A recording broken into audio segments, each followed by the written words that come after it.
will actually educate, inspire, and make you think. The future is now. Topics and music that affect your life from Universal Broadcasting Network. Tune in at ubnradio.com. Shows that make you laugh. Shows that make you think. Music that moves you. It could only be one place. Universal Broadcasting Network. Tune in at ubnradio.com. Welcome to the National Safe Child Show, addressing the health, safety, and welfare of all children nationwide, because it shouldn't hurt to be a child. Here is your host, Tammy Stefano. Oh, it's so good to be back. Welcome, folks. Welcome to the National Safe Child Show. I do apologize for the delay. The traffic in Los Angeles is never pretty. And add the rain and you have a recipe for catastrophe. I want to move right into the show. And I want to thank everybody for being so patient and for tuning in today.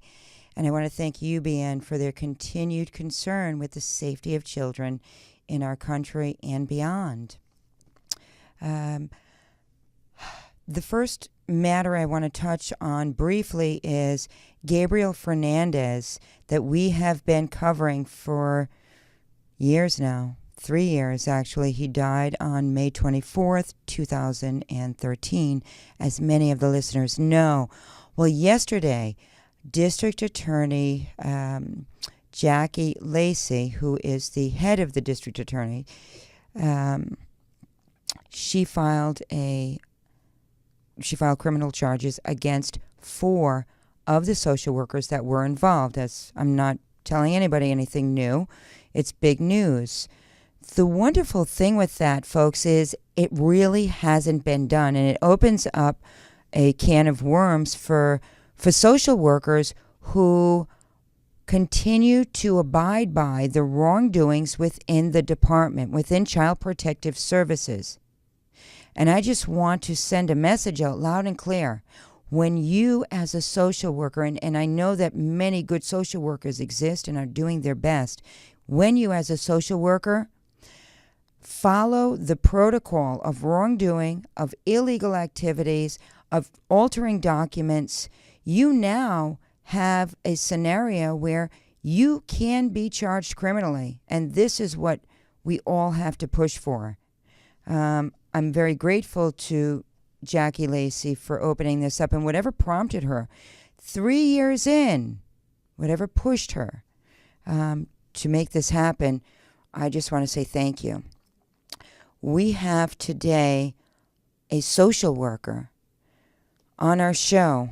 We will keep their identity hidden because they are in fear on many levels.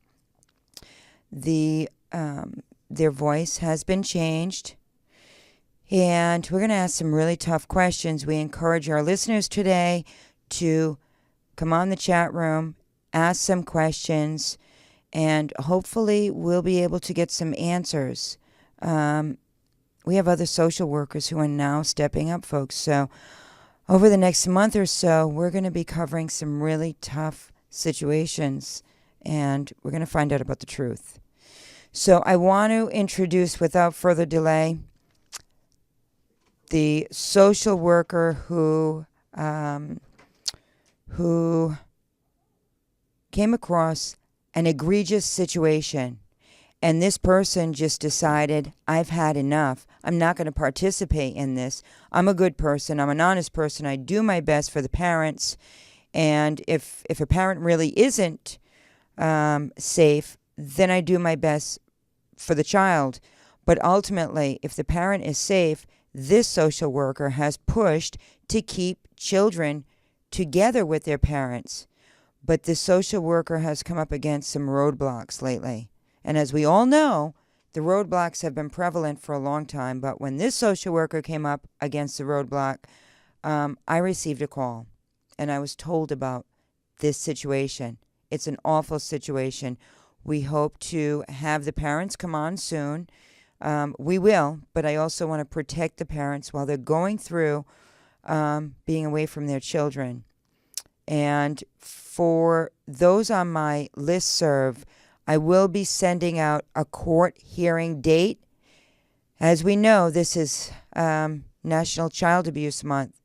Well, let me tell you, these children that these parents have are being abused in the system. They should be reunited with their parents. These are good parents. Anyway, without further ado, I want to introduce, and we will call this person Bob. So, hi, Bob. Are you with us today? Yes. Okay. Thank you for joining us.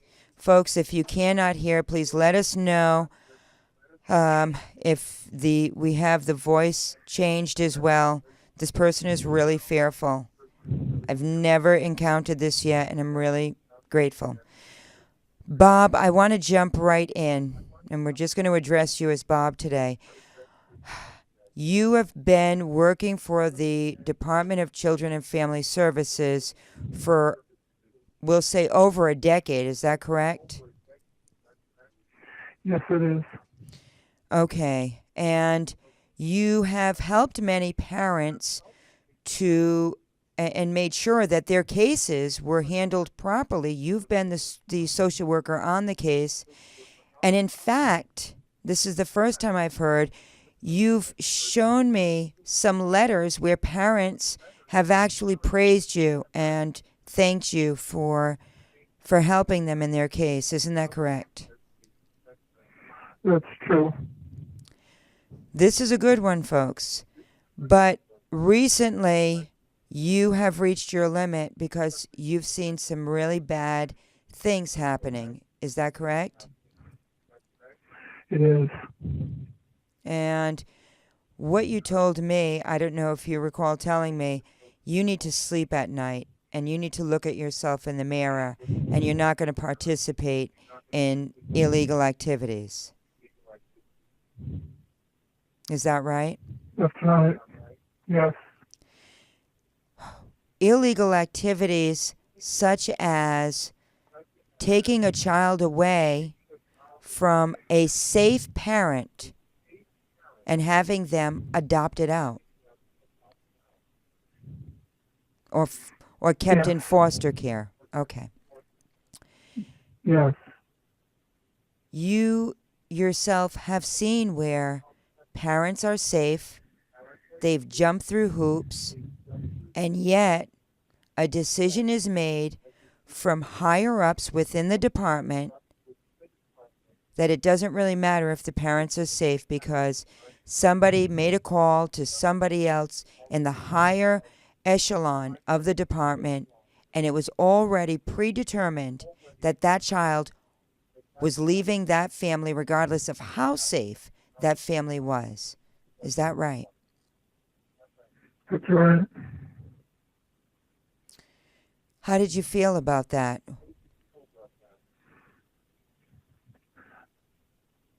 I didn't think that I had heard right, but I did, and then the case was taken away from me. Have you heard of other social workers within the Los Angeles Children and Family DCFS that are handling their cases, but suddenly something doesn't seem right and they are removed from the case? Have you ever heard of that? No, not really. I haven't. Okay, so the social workers that you've worked with, they have been on the case from the beginning till the end. Pretty much. Pretty much. But in a case that you're familiar with, there was a switching of social workers, correct? Yes. Okay. Do you feel that the parents in this case that you became privy to were safe? Absolutely. Was there a case plan that was established that the parents had to commit to by the department? Yes. And did and by children's court. by Children's Court? And did the parents fulfill and cooperate with that case plan? Yes.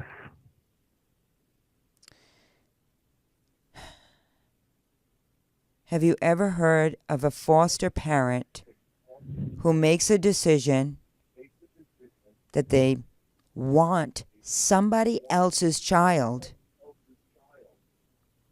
and regardless of the safety of the biological parent, a decision is made to give that child to the foster parent simply because the foster parent wants it?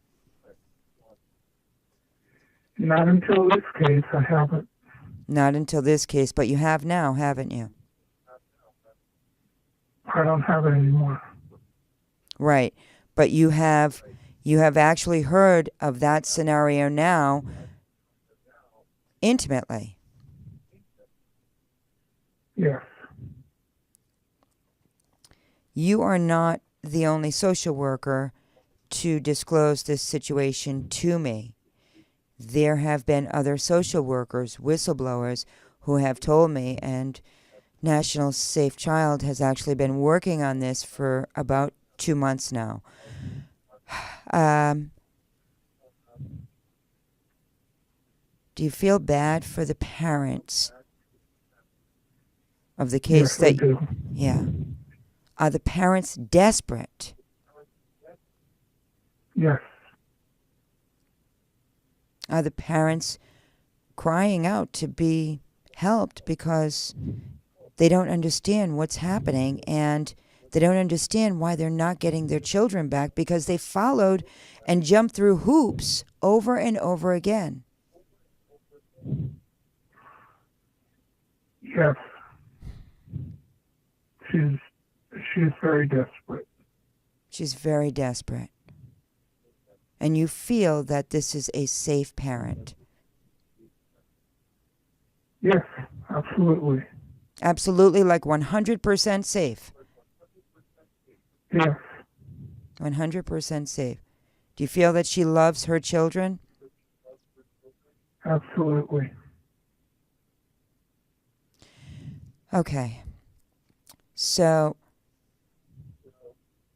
when it comes to drug issues, have you ever heard of or been part of a situation within DCFS that it is alleged that there are dirty drug tests when you know for certain that there are not dirty drug tests?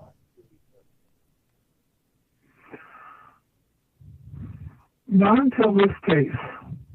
Right. I understand that, but the answer would be yes now, right? Yes. So this parent had a dirty drug test, or maybe several, but it was a lie.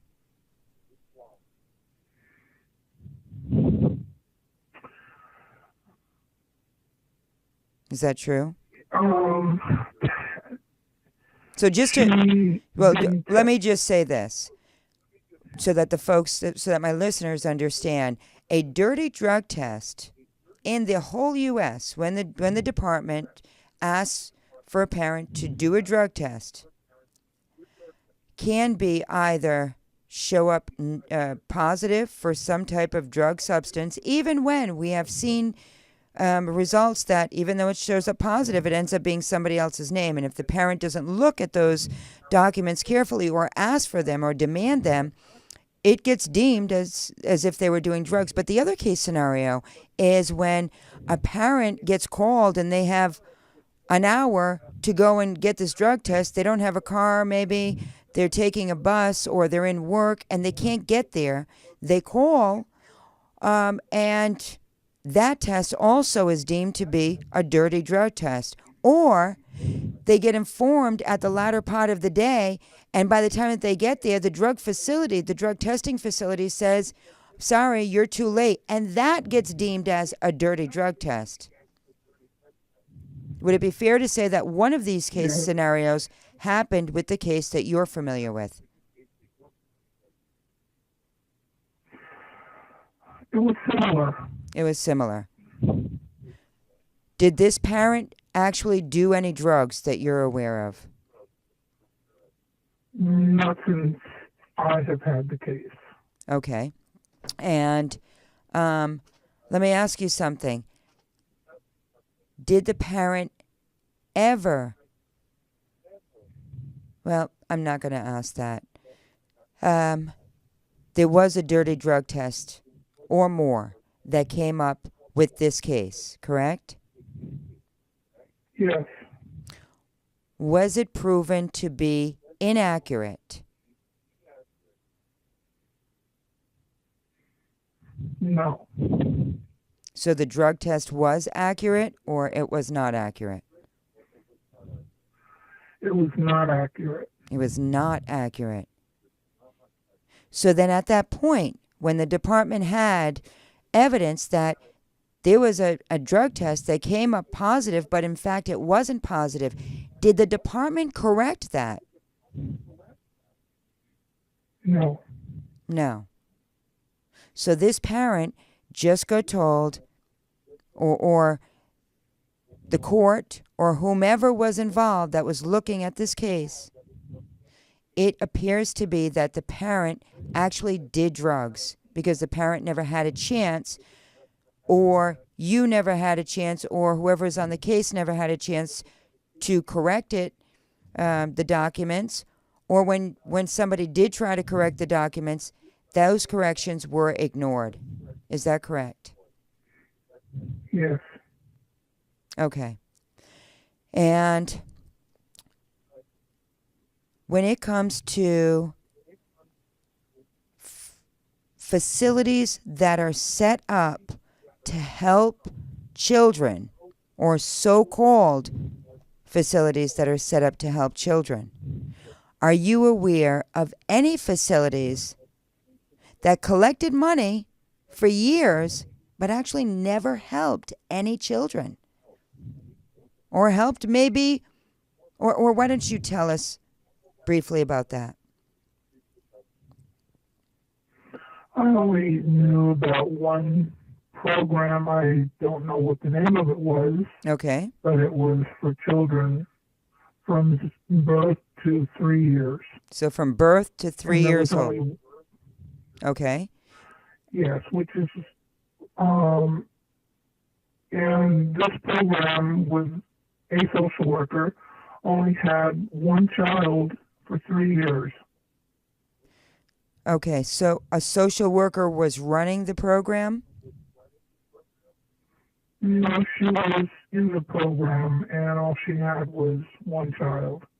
Okay, so would it be fair to say that there was, just to understand, a program was established that appeared from, me being an outsider, that it was a program for ages newborn to 3 years old, for children that needed assistance, and this program was funded and kept going for a period of 3 years. However, it became apparent, not to the public, but internally, that within this 3-year time span that this program was being funded, that only one child was ever in the program? I'm pretty sure they were aware of that. Okay. You don't know the name of it. And a social worker was given the task of overseeing this program? Would that be fair to say? Well, the social worker was overseeing the one child that was in the program. Okay. The social worker was overseeing the one child. One child for how many years? I think 3 years. 3 years. In your opinion, would other children under 3 years old have benefited from maybe going into this program? I would imagine that's why it was set up. But I don't think there was too many, I don't know if they were being referred or what the process was. Okay. But you are sure of one thing. Only one child ever was named to be a participant in that program. Yes. Okay. And are you familiar with supervisors who ask social workers to alter their reports from one direction to a whole different direction, even when it isn't true? And it doesn't matter if it's just one time. Yes. Was it just typos? Was it the language wasn't very clear? Or was it flat out blatant lies that the supervising social worker was suggesting happen within any particular case? Yes. Yes, what? The information was made to look as though the parent had failed.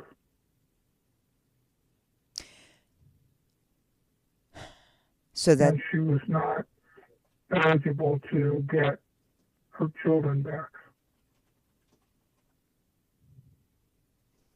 okay.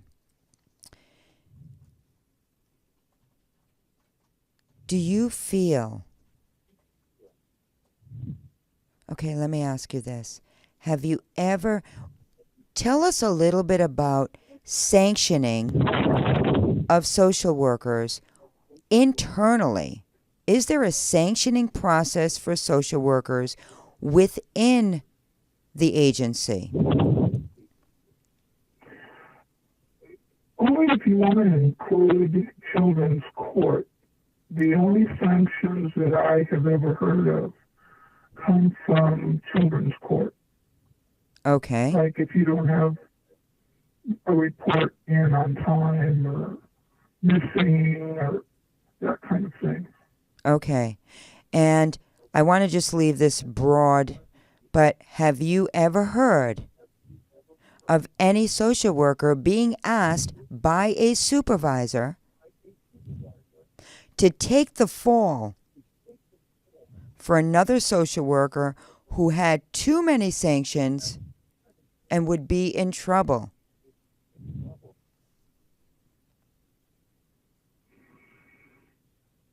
Yes. I'm sorry, is that a yes? Yes. Okay. So, could you explain that just in a generalized sense, please? It was explained that the department speaks with one voice. Okay. And what does that mean? That means that whatever the social worker is feeling doesn't matter. It's whatever the higher-ups decide that they want a recommendation. That's the way it has to be. Okay. So, say a social worker doesn't have any sanctions, and another social worker has a lot of sanctions. Is there a cap on how many sanctions any particular social worker can have? I think when you get sanctioned, it goes into your personnel file. And how many sanctions can a social worker have within their personnel file before action is taken by the department? Do you know? I don't know that. Okay. But you are aware, or isn't it true that you are aware of a social worker being asked to take the sanction even though that social worker was never involved in that case, simply because the social worker that was asked had a clean record. I'm not sure about that. Okay. Maybe you could ask in a different way. Okay. Have you ever been asked to take the fall for another social worker who was being sanctioned?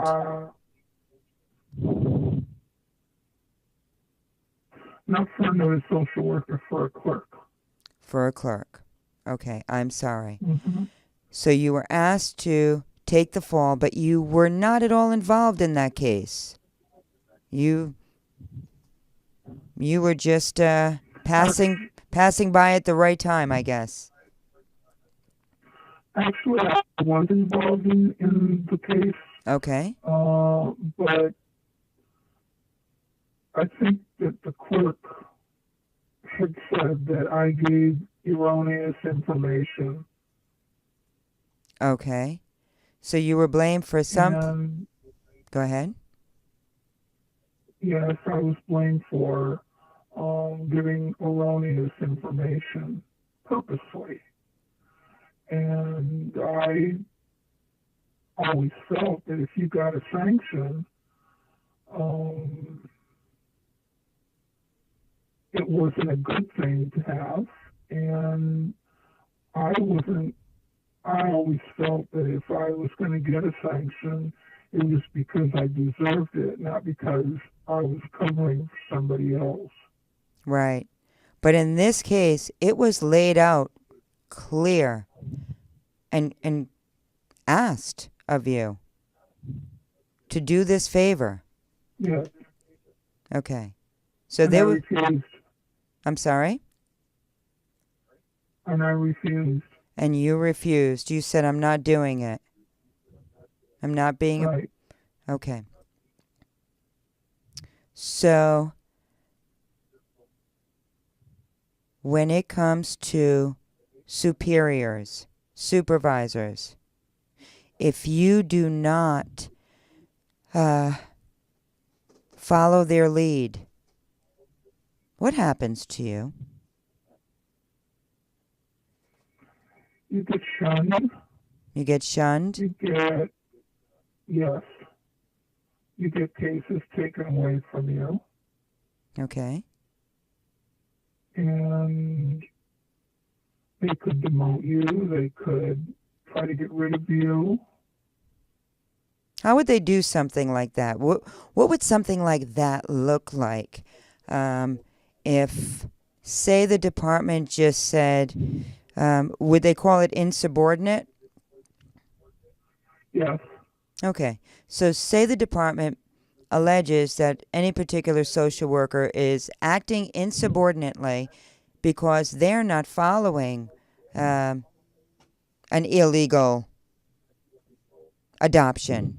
They're not following an illegal placement. And when I say illegal, I say it by means of ethics.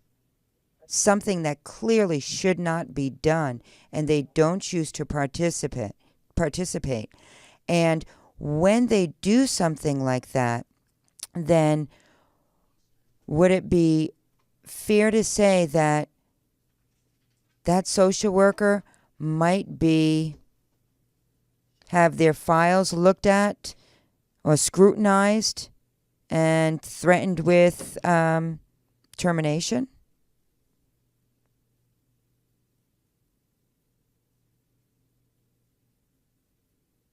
I hope I haven't lost you.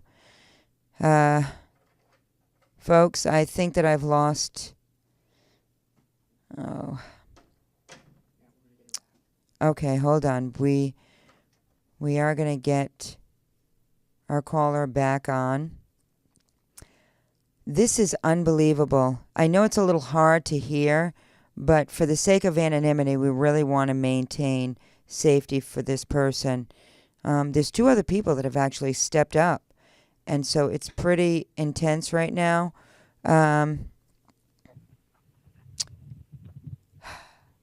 What we're seeing is people who have authority, who have connections, I should say, and authority, that are foster parents, that want somebody else's child at all costs, and a phone call is made and it's done. Okay, I'm glad to have you back with us. Are you here again with us? Yes. Okay. So, folks, help me. Jackie Lacey needs to be sent a copy. Help me out here. I forgot what my last question was. Okay, so when social workers are scrutinized, when they're shunned, is there a chance, or is there a fear that they might be terminated, or something perhaps might be made up to ensure that they're not part of that We Speak with One Voice group? Yes. Are you fearful of that? Yes. Do you think that other social workers are fearful of that? Have you ever heard of that? Yes. So even social workers that don't want to participate, that want to be able to sleep at night, that can't fathom being part of stealing children from safe parents who may have made a mistake, and show me a person who hasn't made a mistake, that they are fearful that they're going to lose their jobs and not be able to feed their families themselves. It's very true. It's very true. I want to send a message out to each and every social worker that is good, that has this feeling. And I know that I've spoken with 2 others besides yourself right here in Los Angeles who don't want to participate anymore. I want to encourage more of you through this show. I'm going to be sending this show out to a lot of people. Do the right thing. The DA, Jackie Lacey, is going after people now, social workers who are participating, who are altering these reports. You're going to be responsible. You're going to be the one who's culpable for something that you're actually being told to do. Now, I know that there's many social workers who actually enjoy this. They enjoy the power. They enjoy intimidating parents. They enjoy watching them run through hoops, jump through hoops. They enjoy seeing their suffering for whatever evil reason. I've seen it with my own eyes. But a lot of social workers, they cry. They are petrified. They don't want to participate. I want to encourage you, good social workers, to come forward now. To email, to go onto my website, www.nationalsafechild.com. Fill out the contact form. You can remain anonymous. We actually have a group that is helping. We are encouraging social workers because we have a group of attorneys that is willing to help you to stop wrongful termination, or to stop you from having to be put in a situation where you don't want to be, simply because you have to continue eating or feeding your family. There's a telephone number for Jackie Lacey, the DA, and it's 818-439-3081. 818-439-3081. I encourage you, honest social workers, honest people who are privy to bad situations, to call the DA. Flood her line now so that we can put a stop to the illegal activity of stealing, kidnapping children. An actual government entity kidnapping children for the sake of financial gain or for the sake of helping out somebody who sits in a seat of power. Are you aware, caller, of other facilities that are springing up, or that there's discussion that other facilities are springing up to house children newborn to 3 years old? Yes. Why 0 to 3 years old? Can you help us to understand that? Children under 5 are eligible to be adopted out. Children under 3 can be fast-tracked. And what does that mean, fast-tracked? Pretty much what it says. Fast-tracked to adoption, to be taken away from their parent. Even in a situation like we've addressed on today's show where the parents are safe. Yes.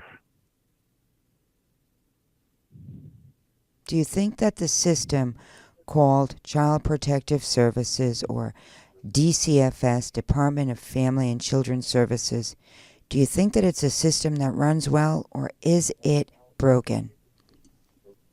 It's definitely broken. Do you think that children have a better chance if we had a system in place that worked with parents that did have problems? I'm not going to say that parents don't have problems. Of course they do. But worked with parents that had problems and helped them and supported them and gave them, invested the money in the parents versus invested the money in ensuring that the parents never see their children again. Do you think that we'd have better communities? Yes, absolutely. Absolutely. This mother that we have been discussing today,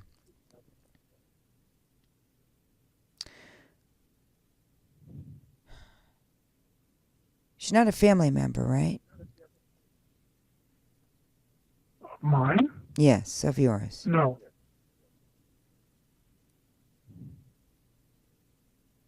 No, she was a client.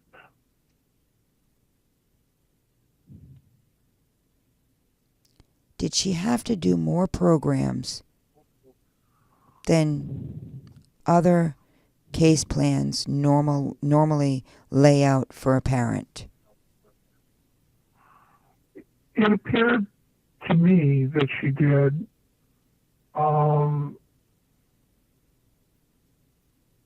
And she volunteered to do more programs to prove that she wasn't doing anything wrong.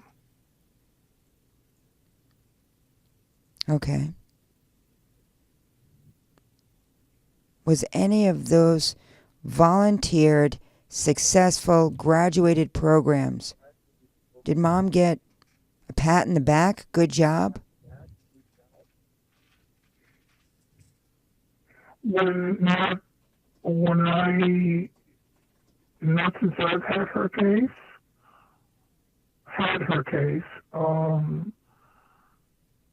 but I did see that there was quite a few certificates of completion in her file.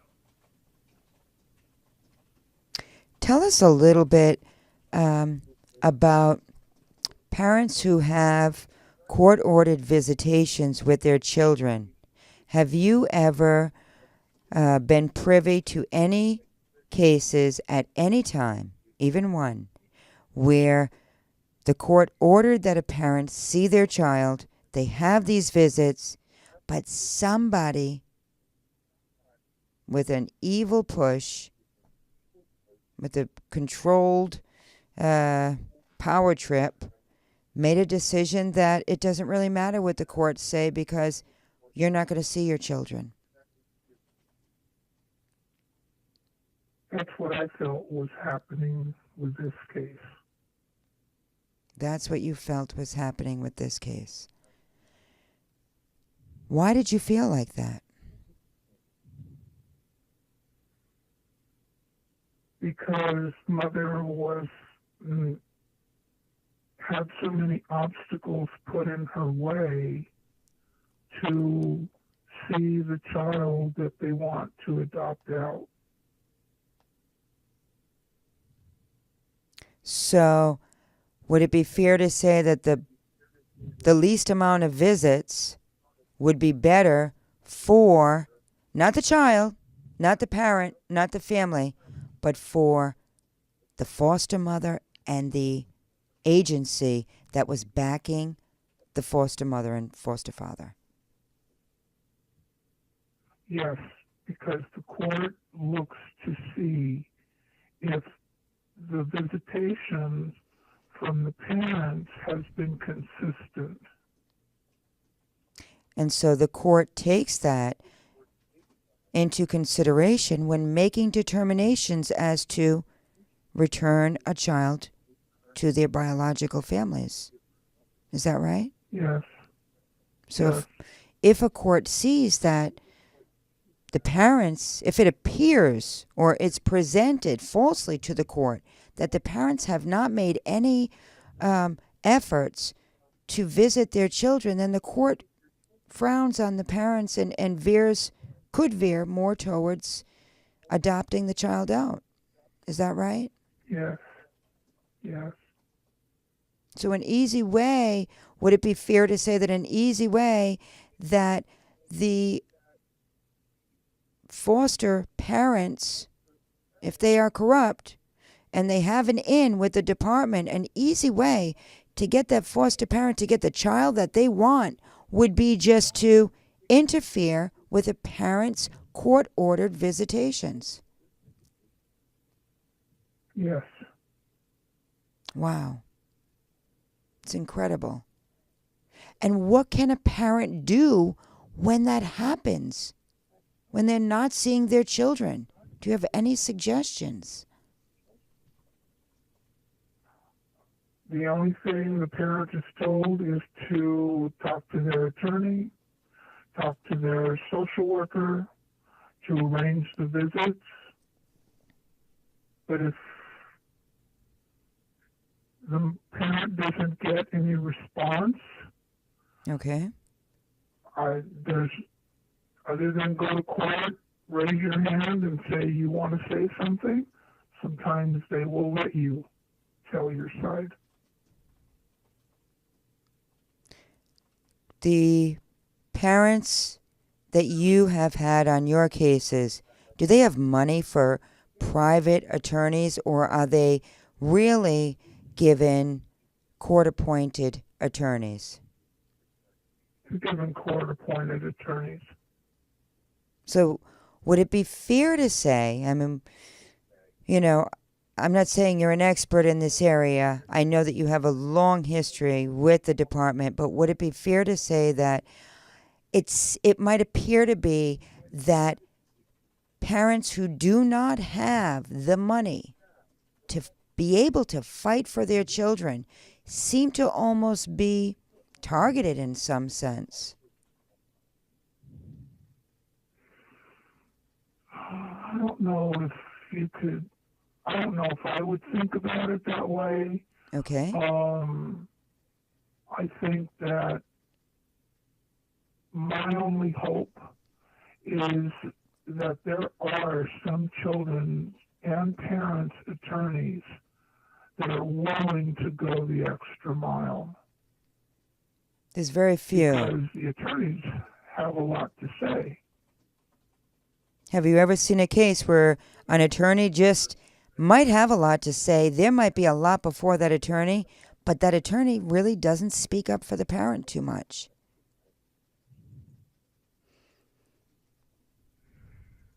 Yes.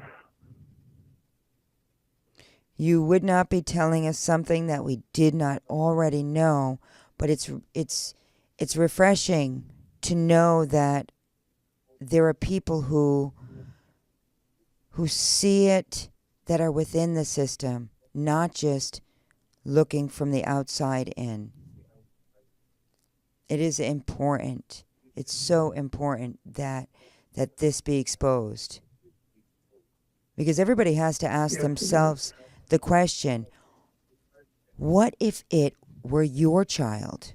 How would you want people to handle your case? Right? Yes.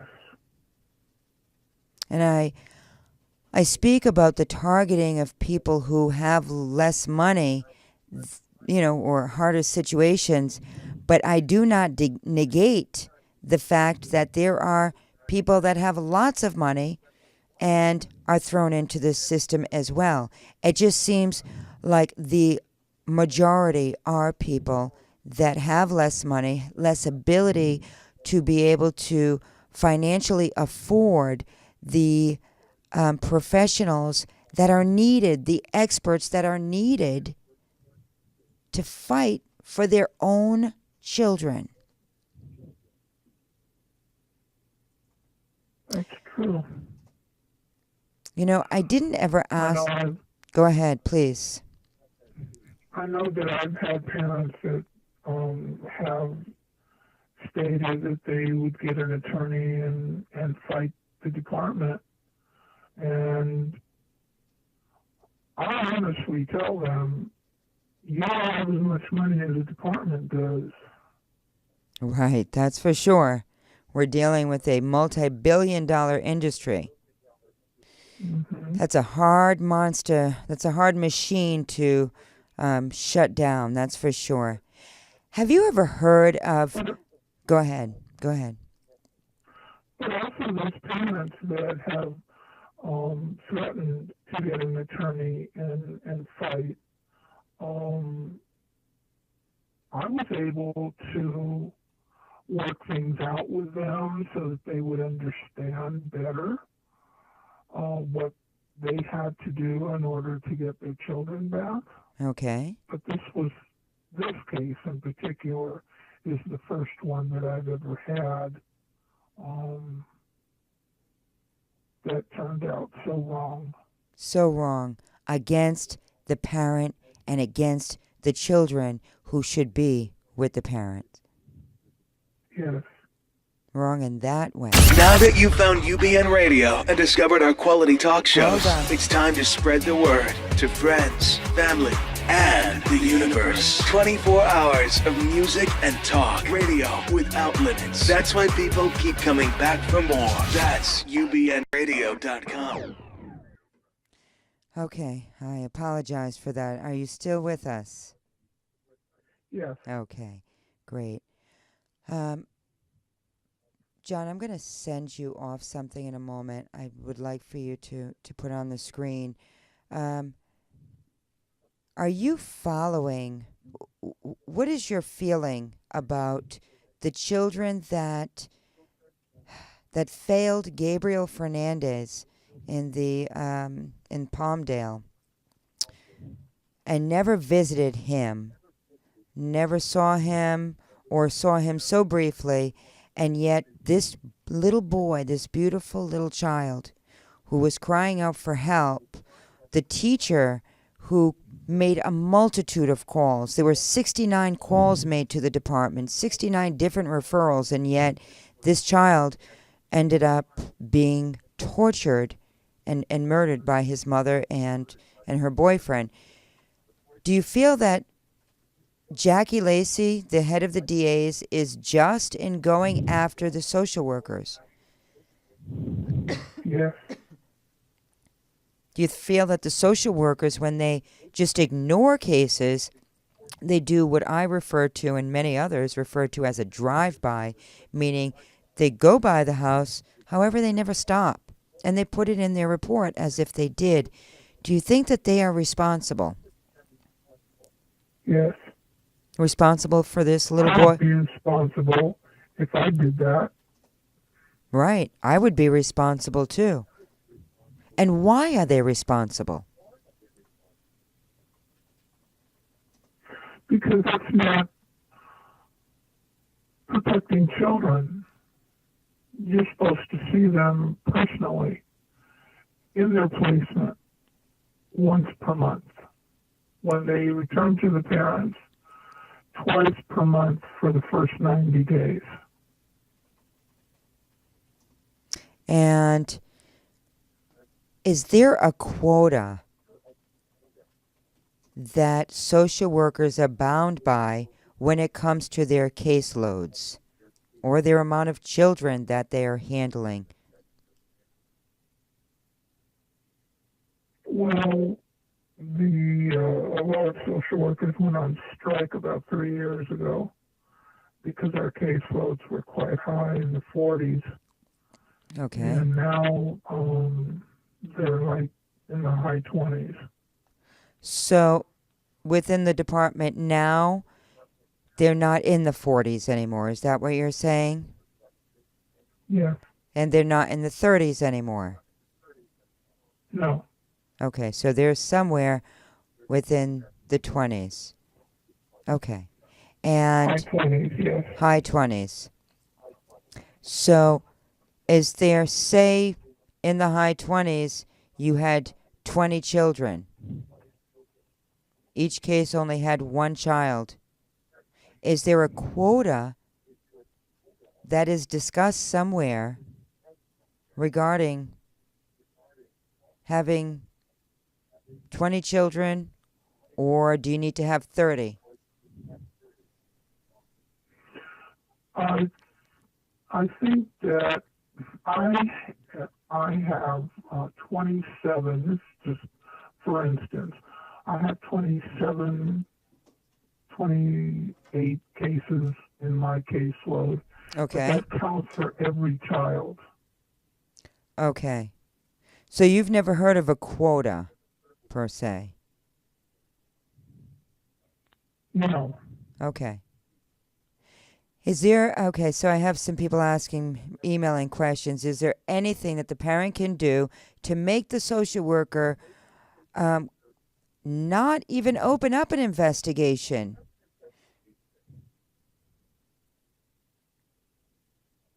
Well, there's different social workers. When they get a referral from the hotline, they send out emergency social workers. Okay. They're the ones that make the first contacts. And so a case... And if nobody answers the door, they usually leave their card. Okay.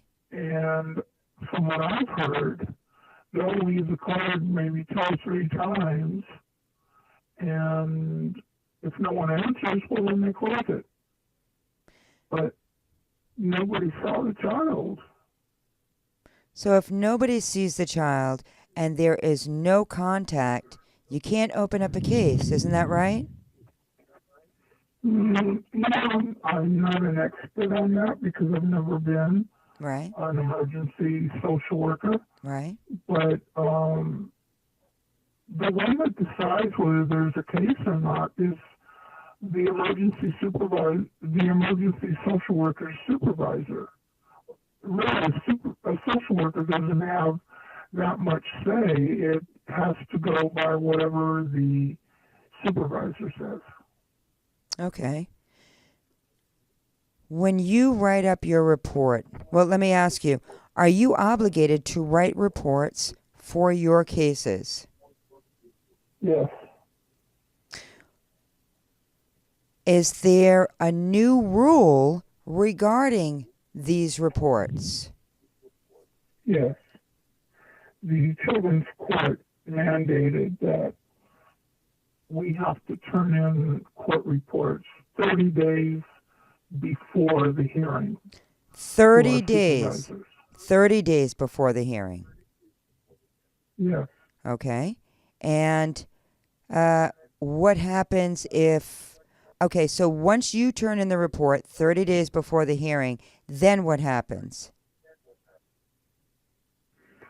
It's being approved by the supervisor. If there's any corrections to be made, it's returned to the social worker to make the corrections.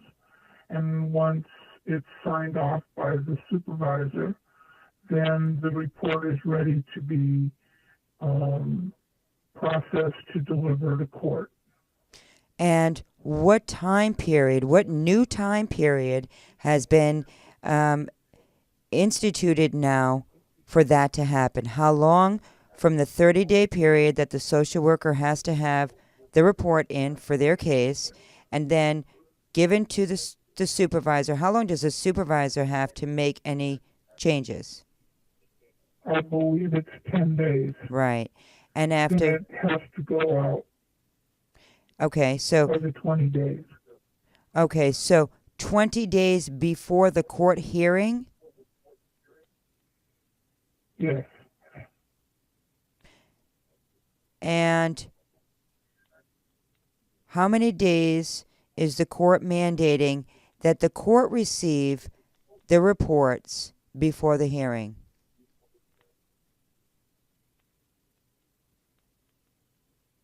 They have no system now where they barcode the reports to prove that they were handed in to the supervisors by 30 days. And then I think they get barcoded at the 20th day when court is supposed to receive the court report. Okay, so 20 days before the court hearing, the court will receive it. They'll know that they received it. It gets verified through this barcode, much like when we go shopping. And then, did you provide, when you work on cases, do you provide reports to the parents? Yes, 10 days before the hearing. Why do you do that? It's mandated. It's mandated in California that the social worker or that the parent receive the report written about their case 10 days before the hearing. Yes. Have you ever heard of parents never getting the report? Yes. Is there any literature that you're aware of that is given to parents so that they know their rights as far as receiving this report? That, I'm not sure if, because this new mandate just came through within the last couple of months. So if they've included it in the literature for the parents, I don't know that. Okay. And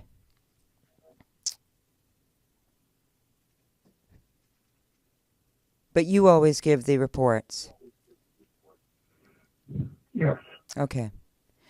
There can also be another problem, though, that if the parents don't give a correct address or keep the social worker appraised of their new address where they've moved to or a new phone number, Okay. then the report is sent to the last address that the social worker had. And then the parent won't get the report Got it. because they haven't given the correct address. Okay. Okay. We've gone over our time. We need to close. What have I forgotten? It's important. The system is broken. Tell the listeners what you'd like to say. We have a couple more minutes. Anything. I would say be cooperative Okay. and work with your social worker. If you feel the social worker is not helping, Okay. you can always contact their supervisor. Okay. And The supervisors though are the ones who might play very dirty, so contacting them might not be helpful for the parent. Right. So then you contact the ARA, which is the supervisor of the supervisors. Okay. But I don't think there's any chart that shows who is the person that you're supposed to, up the ladder, Right. who you're supposed to contact. Well, we need to make a chart. Have you ever had any involvement or heard of the ombudsman here in Los Angeles County? And heard of a what? The ombudsman, the person, if you have a complaint that you can call? I've You never don't know? heard of one. Right. Most people haven't, so I can tell by your answer that you haven't. I've got one more question, and then we've got to close. I wish we didn't. You said 30 days before you've got to give this barcoded report now being tracked to your supervisor. The supervisor makes any corrections and then returns it to you or sends it off to the court. Yes. Which one? Returns it to the social worker or sends it off to the court? If there's corrections to be made, the supervisor. Oh, we lost her.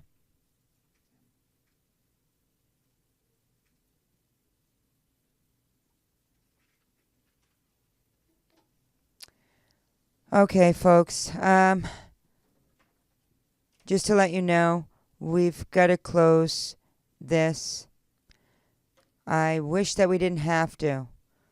We've got a couple more social workers. I need to find a better system, and if somebody has some ideas for a better system, I hope everybody was able to hear well. This is a serious problem. We need to make a lot of noise. Medical kidnap. I just want to touch on that, John. We didn't get a chance to put the pictures up of these social workers. Can we put them up quick? All right. I just want to show the pictures of the social workers that are being criminally charged here in Los Angeles County based on their lack of helping, protecting, visiting, caring for. Gosh, they did nothing for little, beautiful Gabriel Fernandez. A little boy who fought harder than these people could ever dream about, who had the will to fight for his life until monsters came in and literally tortured him to death. John, can we show? Okay, so take a look at these people, folks. These are people that have to look at themselves in the mirror every day, and I hope every day that they do, they think about the little boy. Now, I'm not saying that was their intention. They never thought about it, but you know what? Let this be a lesson to every social worker who's ignoring children who are in danger. Here they are. They don't look like criminals, right? They don't look like they would lie on social worker reports. Don't look like they'd say that they visited somebody and make up a whole case scenario about the visit, but they did. And it cost little Gabriel Fernandez's life. Criminally charged. What social worker will be criminally charged next? This is what we're going after. If you don't want to be responsible and face jail time for a department that is telling you to lie, come forward. Medicalkidnap.com. I'm very pleased and honored to have assisted in a very small way, but I feel honored.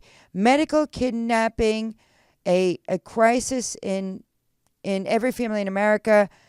There's a book out right now, folks. John, can you just show that book quickly? Amazon.com. Folks, look at this book. This book really says it all. I'll tell you, we've got some great people in the chat room who really know their stuff, who are victims of the lies, the falsely reported drug tests, the allegations, victims because another side, a dirty, corrupt, lying, cheating side, needed to keep their numbers up, felt empowered, felt like bullying, slept on the wrong side of the bed, whatever it was. Folks, read this book. You can get it online. If you have Kindle, you can download what you want to download. Medical kidnapping. Every family is potentially in trouble. Take a look at this book. If you want to go to medicalkidnap.com website, scroll to the bottom of the page and click on it, and you can read. It's really informative about the book.